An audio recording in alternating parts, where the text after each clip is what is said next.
Hello, you're listening to Ready, Set, Go Real Estate Investing Podcast, presented by Brandon Elliott. This show will be going over all aspects of real estate investing and is intended to educate, motivate, and prepare you to take action on your first or next real estate investment. For more information, please visit BrandonElliottInvestments.com. Thank you for listening and enjoy.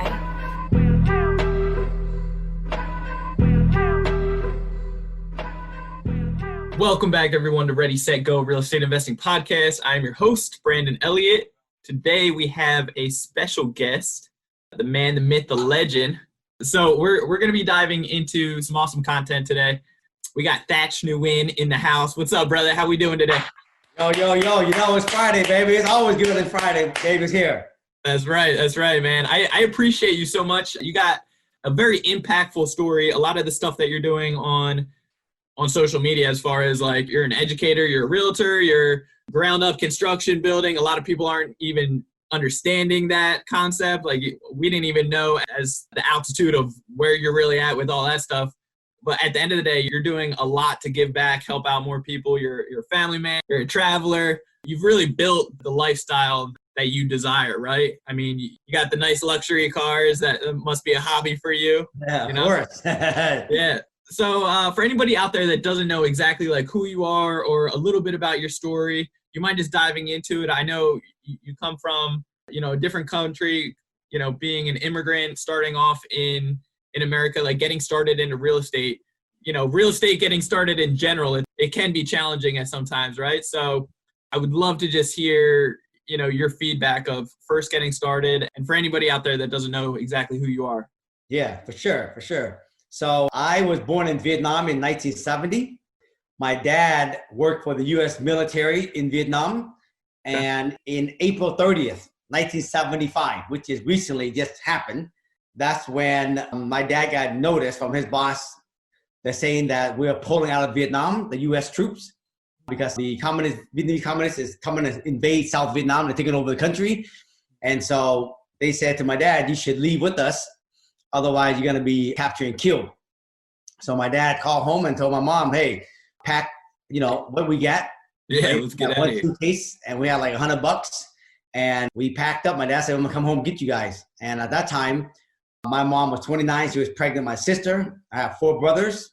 Dad was 34. And my dad came home, picked us up on our way to the airport. We tried to go pick up my grandma, my auntie, and those guys, right? But no one was home. So that was destiny. And on our way to the airport, we blew 2 tires. We had to go get it fixed. By the time we got it fixed, by the time we got to the airport, we missed the last plane.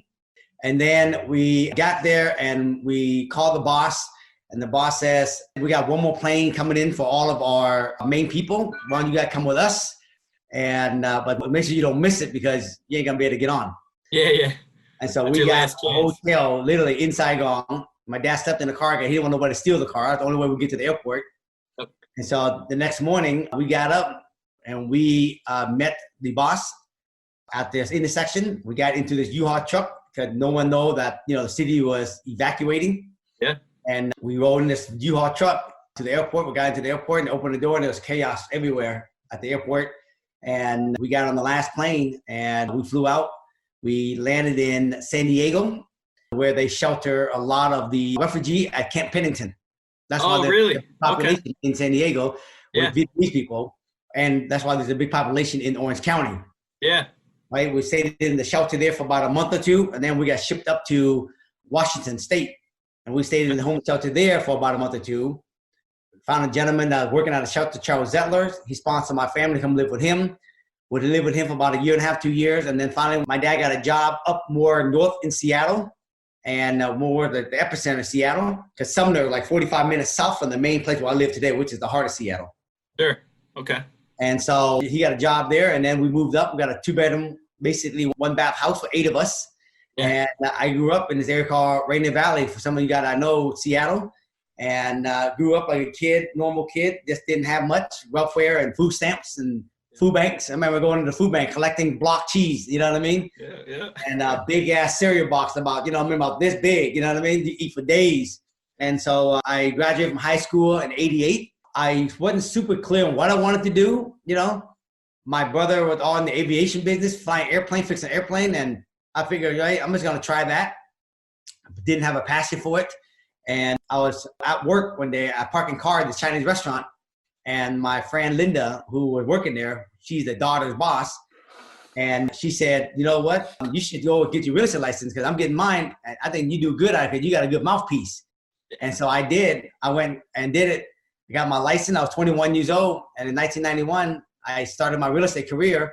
But I didn't do much in 91. Okay. I just basically was just wandering. You know what I mean? Yeah. And, until 1994 when I met Mike Ferry. And that's when my life just took off from there. Okay. So you just had a random friend that kind of introduced you to real estate. It was like, you could do good at this, so you should try it out. Yeah, because she told me, 7% commission. In my brain, I'm calculating 7%, 100,000, $7,000. Shit, man, I was working at a Safeway parking car. I was making full time. I was working at a body shop, Safeway, and parking car 7 days a week. And together, I was making $40,000 a year, which is a lot of money for a guy anyway, right? Sure, yeah. But you're talking about 7%, 100,000, 7,000, right? You're talking about 5 houses, $40,000. I'm thinking, shit, I can sell 5 houses, right? But I didn't realize you don't get 7%. Yeah. So coming out here, I mean, the odds were against you, right? There's a lot of obstacles in the way, but when there's a will, there's a way. It comes in your bloodline, obviously. If your dad was just so persistent, sleeping in the car, making sure nothing happened to get you guys over here. And then once you met, you said Mike? How did that... Oh, Mike Ferry, yep, in the real estate business. So what was that change like? That just helped the realtor career start taking off? And then because I was not a realtor then. And I got my license, but I was just sitting around the office basically doing like 1 or 2 deals a year for my first 3 years.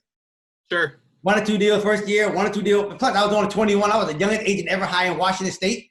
Okay. I was only doing 1, 2 deals a year. I was sitting around like, that's how they teach you how to do real estate, right? Yeah. And then one day, there's this gal named Liz Cavalli. She said, hey, this guy named Mike Ferry's coming to town. He's a very go-getter kind of a salesperson. You might want to go check him out. And I went and checked him out. And he was saying a lot of things that was really smart. He said, if you want to grow a business consistently, there's 3 ways you got to do it. 1, you can sit around the office, wait for somebody. But the problem with that is very unpredictable and hard to duplicate it. You can spend a lot of money. And it's also hard to predict it and duplicate it. Sure. But if you were to go out there and prospect by door knocking, by cold calling, track your number, if you do that well and increase your sales skill, your mindset skill, you can track your number and you can increase your odds by making your ratio better and better and better. That's and right. I was like, well, shit, I can do that. You know what I mean? Sign me up. So I signed up for coaching. At that time, it was $300 a month to talk to somebody in my first company 30 minutes every other week. And that $300 was like probably $10,000 today in coaching. Yeah. I understand that. And, obviously you're the type of person, you see the value in it of coaching and investing in yourself. So what did that do for you once that started unlocking some things for you, the persistence, the kind of mind mapping, exactly what you needed to do to get the results you were desiring? Well, what's interesting was that when I started real estate, right, he said the key in real estate, you got to go find sellers. Yeah. Go find listings. Yeah. If you find listing and seller, you're always going to find a buyer. That's right. Right? If you want to control the real estate market, you got to find listings. You got to find, seller. Sure. And I was like, okay, cool. So in 1994, I started my journey. I said, all right. I told my wife, Cammie, here's what I'm going to commit to. I'm going to door knock 100 doors a day. Yeah. 5 days a week. And I'm going to do what it takes to get a lot of transaction. That's right. And so basically 5 days a week, 5 hours a day. I started at 9 o'clock in the morning. I did at 1 o'clock, and I see all my appointments in the second half. Yep. I did it Monday to Friday, 5 days, 5 hours a day. I did every day. I did it for 10 years straight, nonstop. And I was getting 20 deal, 30 deal, 40 deal, 50 deal, 100 deals a year. And when I met Mike Ferry in 1994, which is, and then 3 years after that, I was already a millionaire just by selling hundreds of homes a year, right? But what I learned from that was if you control the seller, you make money. If you got skill, you're going to make a lot of money. If you got mindset skill, you got to make a lot of money. And you can't sit on your ass and expect some shit to happen. Yeah, you got to go knocking on the doors. Right? And so when you fast forward today I still cold call and door knock, but I don't randomly cold call. I specifically cold call and door knock strategic list of fixer, tear down, properties that in opportunity zone, absentee owner, you know what I mean? I go and find those fixer in those area, and I actually cold call and door knock, send flyer, text them, and do whatever it takes to find them and ask them if they sell it to me. So let's talk about those lists. Where are you getting these lists together? And are you having a team of people actually, do this stuff for you, or are you running around doing it yourself? That's a good question. So just so everybody's clear, so today, all right, I'm gonna answer that question right now. Today, I have a residential real estate business still, right? And I don't do 175 deals like I used to do, probably 50, 60 deals a year. Help them just pretty much my past customer center influence. Yeah. Me and my wife run that business, and we have one assistant, okay? And then I have a business where I buy single family home and I fix and flip, or I fix and hold most of them. Okay. And I have a guy named James that run that contracting business for me. Okay. Then I have where I built townhouses in Seattle. I buy raw dirt and I build townhouses, and my friend Chris, he runs the construction on that. And then we built apartment building, and my friend Paul runs that. Okay. So when I come down to a team, I only have a team that's on payroll, my wife and I, and then one assistant and Lorenz, who you guys see a lot on Instagram with me. Okay. Yeah. So you really just have one whole entire team for everything. Yeah. I mean, you really just have one main key player for each business. That's right. But those guys are they get paid per project. They're not on my payroll. Yeah. Yeah. I love that. Okay? So when I come down on the list, pretty much it's me and this guy right here, Lorenz. Yeah. What's up, brother? So me and him sit down and we create all the different lists so that we can go and cold call and door knock. Okay. Yep. Okay. I love that. Let's talk about your first deal. When did you jump into your first deal, and what actually was that transition from doing the realtor side to, okay, let's start making some money on the investment side? So I was selling hundreds of homes a year. Yeah. And then I met a guy named Saul, who recruited me to come to his office. And he's also a real estate broker, owned a lot of offices, but he also heavily owned a lot of rental property, right? Okay. Came from nothing also. And he said, Thach, you come to my office and you just keep doing what you're doing, be inspiration to my agents. Yep. And then would you run classes once in a while to share what you're doing? And in return, I teach you how to make money when you sleep like the tree growing outside. Like your tree right next to you. Right? You got your money tree right here. Okay? That's a big ass money tree, right? You got to know a money tree. Go buy some money tree. Okay? It's a real money tree. But anyway, Saul says, you can make a lot of money selling real estate, but the best you ever be is you just be rich. That's right. Right? Rich is just that one-time pay. Right? Yeah. But if you really want to be wealthy when you trade your money for time, so you have time to do a thing that you love, that you gotta have to have some kind of residual income to pay so you can live forever, right? And he says, since you're in real estate, the best thing to do is own real estate, not sell real estate. But sell real estate, use that money to live, and then use that money to buy cash flow property. That's right. And so he said, this is what you want to learn how to do, my friend. So I said, I'm jumping ship, and I went over there, and he taught me how to basically start making money, take the money off the table, park it. And so I bought my first rental property in 1997. Okay. And I still own it today, free and clear. I bought it for $105,000. It's worth $700,000, and I get like $3,000 a month on that house right now, every month. Now, so for the most part, you're doing a lot of the BRRRR strategy, correct? Today I am, yes. Okay. Now, what was the strategy back then? Just to try to, the strategy back then was I didn't know what I didn't know, right? Yeah. The traditional way. So the house I bought, and a lot of my bought was houses already pretty much ready to move in. Okay. Which would most investors do anyway, right? And they might throw a paint job, put some new carpet in it, right? Yeah. The problem is you're paying market value and you're not adding any value to it, so you're not creating instant equity. Yeah, it's all about the value build. That's it.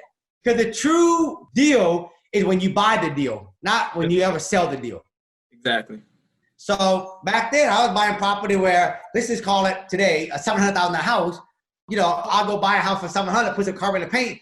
Then I had to move 25-30% of the money from my bank account into this house, but I didn't build any equity. The equity is the down payment, which is, right? And so all I'm gaining is just appreciation. That is the old traditional way. I did that for years, Okay. Until at some point, by default, I was doing BRRRR, and I was doing that for a while, and all of a sudden, you know what I mean? I started preaching about BRRRR, and every fucking motherfucker out there preaching about BRRRR now. Yeah. I mean, yeah, at the end of the day, it's just that value add, you know, and then get all your money out, you know? So for your situation, you know, back in the day when you just got started, you had a I wouldn't say high paying job. You were working your ass off to get so many leads coming in. So you were making good money. Instead of blowing it, you're putting it into assets. You might have not been I was getting living the in my best deal. mom and dad's house. Yeah. When I was selling real estate, I was living with mom. I started real estate in 1991. I started really kicking ass in 1994 when I met Mike.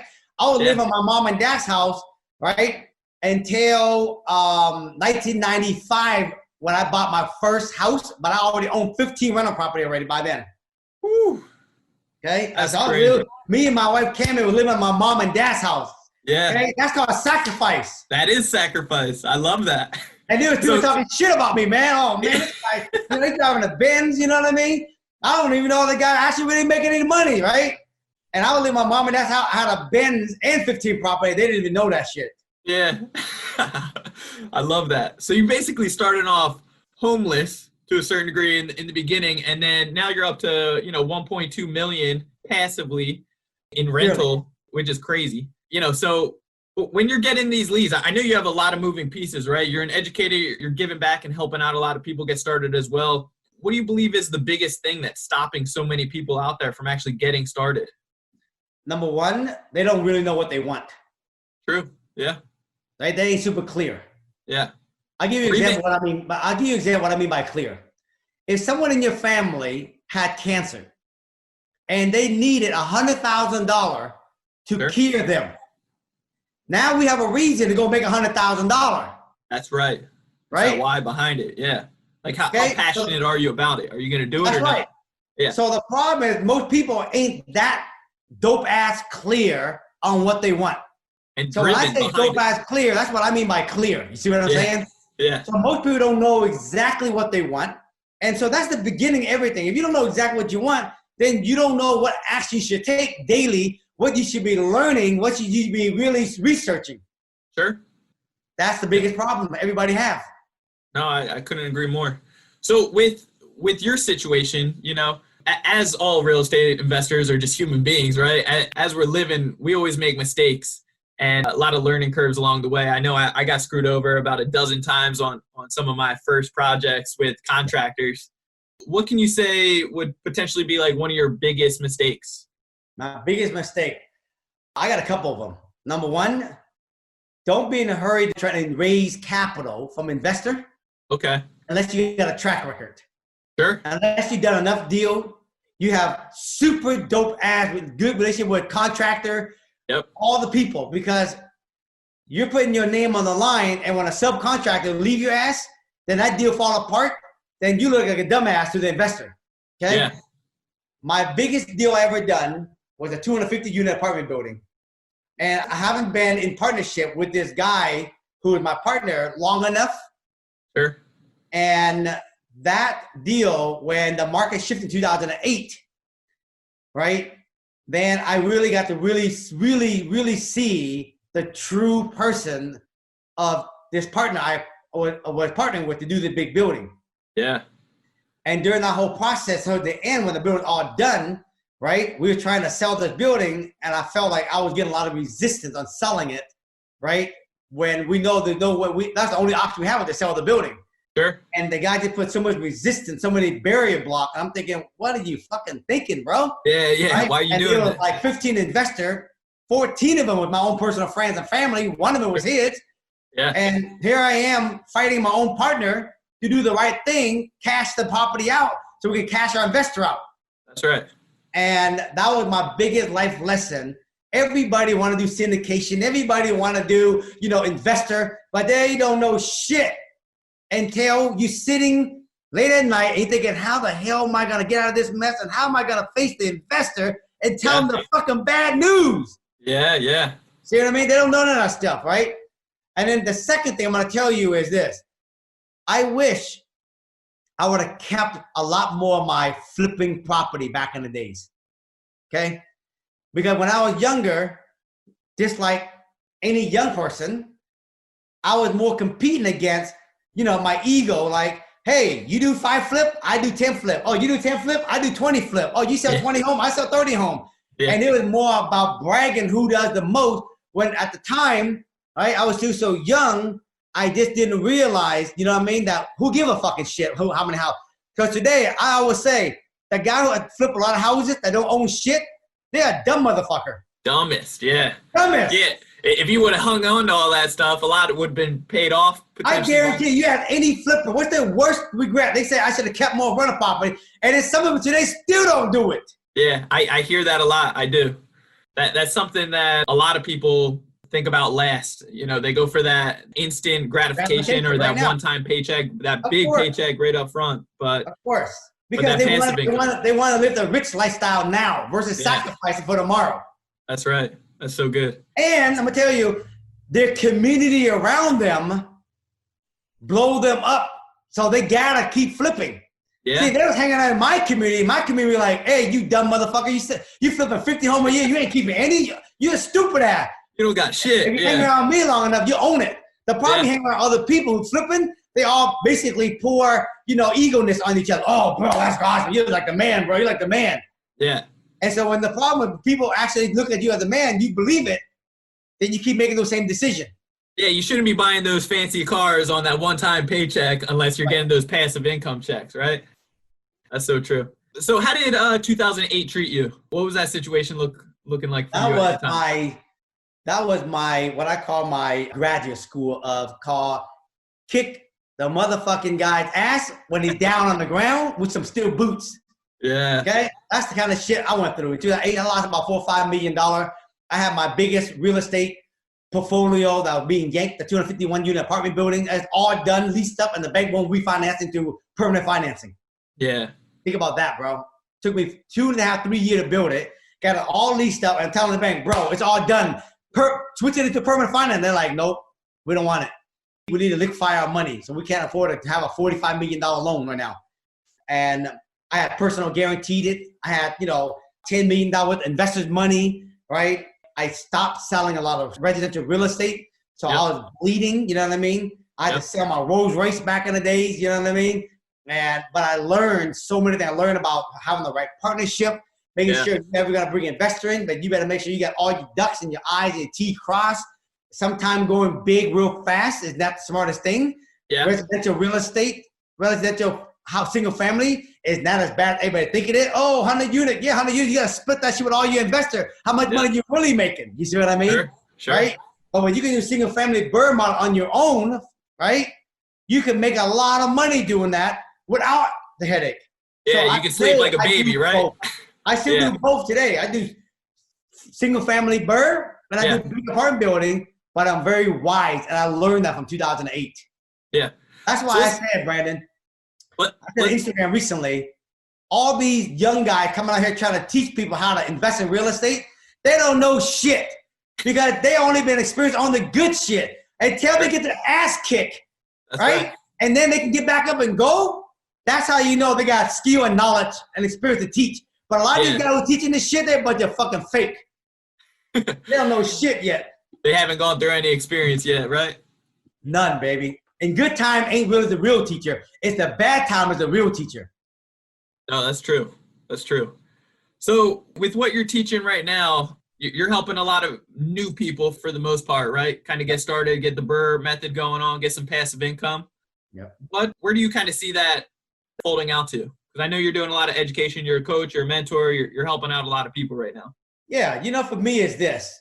I realized today, Brandon, my life purpose is to inspire and empower billions of people to reach for their goals and dreams and see that anything is possible by me just sharing my own story and my own journey. That's right. And so I'm just on my journey doing Thach. Yeah. And whoever want to hop on the train and ride along, I'm happy to share what I'm doing. Yeah. But I'm not going down anywhere, lifting up no downtrodden. I realized the wrong thing to do.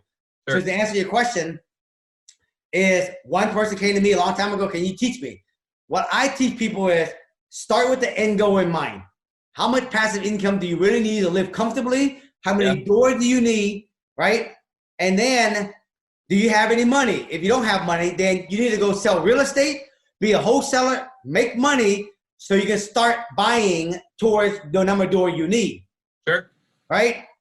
But part of wholesaling, finding deal, I got to teach them how to find deal. I got to teach them how to evaluate deal. I got to teach them how to understand, what property it fit for a BRRRR, which property fit for a flip, right? I got to teach them how to do all this so they can make money, also learn the knowledge, right? As they move towards this, when they find the right deal, they have the knowledge and the money, when they identify the right BRRRR property, they buy it and they keep it toward their door. Once they have enough door, then I tell them to stop buying. Then their job now is to keep doing this, but make money and start paying off those doors before they buy any more property. Okay. So, I mean, at the end of the day, with all the different strategies, there's a bunch of different ways that you need to calculate your deals. Everybody runs their numbers slightly different. When it comes down to you running numbers, are you doing this just quick on napkins when you're trying to get these under contract, and then you actually do the full due diligence? That's right. For me, bro, it's real simple. If I find me a fixer-upper, the highest level is a BRRRR model. A BRRRR model, for you guys who don't know, mean buy things as a fixer, rehab it, rent it, refinance it, and pull your down payment, not your equity, okay? Only the people that pull equity are the people that just don't understand how to do this correctly, okay? Sure. And repeat the process. So for me, this is say a property worth $1 million, okay? This is how I do a quick napkin. What is it worth when it's finished? $1 million. All right. I multiply by 70%, which is 700,000. What's it cost to rehab? You got to know that. Let's call it 200,000. So the most I can pay for this fixer is 500,000. Yep. Okay. If I get anything less than that, it's even a bonus. So when I look at a property, I ask on what you want, and if you say 500,000 or less, that means I got a BRRRR property in hand. That's right. So I'm buying it, and I'm gonna fix it. I'm gonna keep it, and I know that when I'm entering the property. Okay. And the reason why, because when you ever refi and you got 30% or more equity, you can finance 100% your purchase and rehab costs. So that means you can get all your down payment back and you still leave 30% equity in the property. Yeah. That's the true BRRRR model. The rest of the people that are preaching that shit, bunch of shit, man. I don't know what the fuck you're talking about. I used to take out some of my equity, whatever I could get out and get all my money back. And then if there was a little bit extra, I would take some of that. Now I just leave it in. Yeah, and the reason why, because people are not doing other things to make money. Sure. Because if you just buy property to keep and you need that money to return again, you got to pull the equity out of it. Yeah. Not the down payment, the equity. That's why I said when you go find deal, if it don't fit a 30%, it's a flip. That's my money to make so I can be ready for the BRRRR so I don't have to pull any of my equity out and live. On the next one, yeah. Yeah, I hear you. Got it. So with partnerships, it sounds like you got that down to a T. If you got several businesses going on and you really just have one strong individual that you're meeting up with, one partner to make sure everything really pans out how you guys have planned out. How are you picking these individuals? How long are you in relationship with these guys to see the colors behind them, right? So first of all, in my rental, when I buy fixer-upper and I flip it, or I buy fixer-upper and I keep it, I don't have any partnership in that. I just have this guy named James. He's just a contract. I pay him to rehab my houses. Okay. So I just pay him per project. So I have no investor. I'll do everything myself. Do you have enough work coming in for him that he's just working for you guys pretty much, or is he picking up other side stuff? Yeah, he pretty much stay busy with me pretty much a lot. Okay. Yep. Gotcha. And then when it comes down to building townhouses, right? I have a partner named Chris. He's a builder. Yeah. And 50% of the project we do together. And then 50% of the project is my own personal project. And he just built for me. Okay. Okay. And then for the apartment building, that's when I bring in an investor. Because those are like, 30 million, 40 million, $50 million projects. And that's a lot of money. That's when we syndicate, we bring in an investor. But anything from townhouse and down, I do everything myself. Okay. So obviously that's taken years to be able to build those relationships with these guys to make sure that they're trustworthy, and I guess just being able to manage them, making sure that Dane, my contractor, I use them on, contractor hard to find, man, the reliable one, right? That's and right. I just don't usually give him a whole bunch of projects at one time. I test him. I give him one project, how fast he does, how well he does it. Then I give him another one. And then eventually, right, he's on it. You know what I mean? Then eventually I give him more. You know what I mean? Sure. Chris, how I met Chris was I was going through with another builder who wasn't on top of the game. And Chris was building for one of my clients. Okay. And Chris's team was on it. And so when he was on it, I was like, hey, man, why don't you come build one of my projects for me, right? Yeah. And then he built my project like this. And then after that, I had him do another project, right? And then eventually, him and I partnered up. We did some project together. And then he does my own project also. And that's how we built it. But you got to test the people out before you got to give them too much business. Yeah, no, I've experienced that the long, hard way, unfortunately, by putting people on several projects at a time and not building that relationship. That's why it's important to grow so fast. Yeah. Because everybody want to grow fast, but the key, you got to have the right people in place. Otherwise, it just fall apart. Yeah. And you need to know when to stop the bleeding, right? And make sure that they don't crumble your business around you. Right. Because that can happen. So you got some kids, you got a family, right? And as your little guys are getting older now, how are you guiding them or showing them? Obviously, they've seen the whole real estate stuff of what you've been building their whole lives. Yep. I'm sure I know it's inspiring for a lot of other guys. I'm sure that doesn't fall too far from the tree.